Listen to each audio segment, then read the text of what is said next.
প্রিয় শিক্ষার্থী বন্ধুরা, আমরা আজকে শিখব প্রাপ্য বিল হিসাব লিপিবদ্ধ করার কৌশল। প্রাপ্য বিল হচ্ছে সম্পদ, বিলের মাধ্যমে পণ্য বিক্রয়, বিলের মাধ্যমে সম্পদ বিক্রয়, দেনাদার হতে বিলের স্বীকৃতি লাভ, বিলের অর্থ আদায় হলে প্রাপ্য বিল হিসাব লিপিবদ্ধ করতে হয়। অর্থাৎ এই লেনদেন বা এই ঘটনাগুলো ঘটলেই প্রাপ্য বিল হিসাব সৃষ্টি হবে।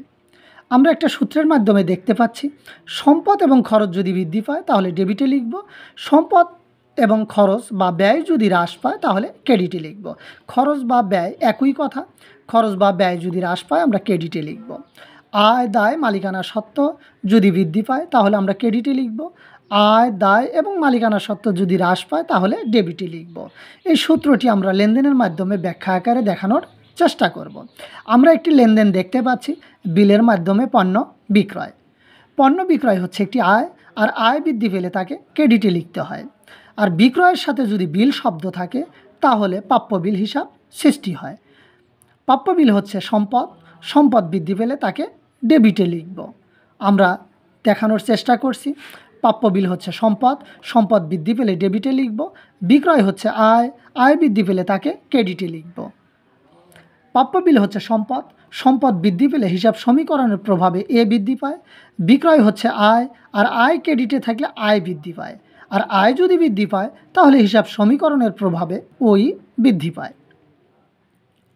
আমরা আরেকটি লেনদেন দেখতে পাচ্ছি, বিলের মাধ্যমে আলমারি ক্রয়। আলমারিটা হচ্ছে সম্পদ, বিলের মাধ্যমে আলমারি বিক্রয়। আলমারি বিক্রয় করলে বিক্রয় নাম লেখা যাবে না। বিক্রয় হচ্ছে আয়, কিন্তু আয় হওয়া সত্ত্বেও আমরা কেন লিখব না? কারণ বিক্রয়ের পূর্বে সম্পদের নাম লেখা রয়েছে। বিক্রয়ের পূর্বে যদি সম্পদের নাম লেখা থাকে তাহলে বিক্রয় নাম লেখা যাবে না। যদিও বিক্রয় নাম লেখা যাবে না, কিন্তু বিক্রয়ের সাথে যদি বিল শব্দ থাকে তাহলে প্রাপ্য বিল নাম সৃষ্টি হয়। তাহলে প্রাপ্য বিল হচ্ছে সম্পদ, সম্পদ বৃদ্ধি পেলে তা ডেবিট হয়। এবং আলমারি হচ্ছে আসবাবপত্র, আর আসবাবপত্র বিক্রি করলে আসবাবপত্র হ্রাস পায়, হ্রাস পেলে তাকে ক্রেডিট করতে হয়। তাহলে আমরা লিখব প্রাপ্য বিল হিসাব ডেবিট। প্রাপ্য বিল হচ্ছে সম্পদ, সম্পদ বৃদ্ধি পেলে তা ডেবিট হয়, হিসাব সমীকরণের প্রভাবে এ বৃদ্ধি পায়। আসবাবপত্রও হচ্ছে সম্পদ, আর সম্পদ হ্রাস পেলে তাকে ক্রেডিটে লিখতে হয়। আর সম্পদ যদি হ্রাস পায় হিসাব সমীকরণের প্রভাবে এ হ্রাস পায়।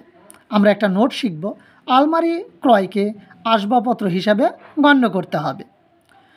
প্রাপ্য বিলের অর্থ ব্যাংকের মাধ্যমে আদায়। এই লেনদেন থেকে আমরা দেখতে পাচ্ছি যে ব্যাংকের টাকা বৃদ্ধি পাচ্ছে। ব্যাংকের টাকা যদি বৃদ্ধি পায়, ব্যাংক হচ্ছে একটি সম্পদ, সম্পদ বৃদ্ধি পেলে তাকে ডেবিটে লিখব। এবং প্রাপ্য বিল হচ্ছে একটি সম্পদ, সেই সম্পদের টাকাই আমরা চেকের মাধ্যমে বা ব্যাংকের মাধ্যমে আদায় করছি। আদায় করার কারণে প্রাপ্য বিলের পরিমাণ বা সম্পদের পরিমাণ হ্রাস পাবে। তাহলে সম্পদ হ্রাস পেলে তাকে ক্রেডিট করব। এই কারণে আমরা লিখব ব্যাংক হিসাব ডেবিট, প্রাপ্য বিল হিসাব ক্রেডিট।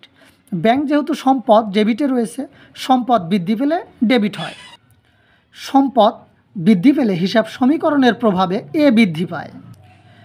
প্রাপ্য বিল যেহেতু সম্পদ, আর সম্পদ হ্রাস পাইলে তাকে ক্রেডিটে লিখতে হয়। আর সম্পদ হ্রাস পাইলে হিসাব সমীকরণের প্রভাবে এ হ্রাস পায়।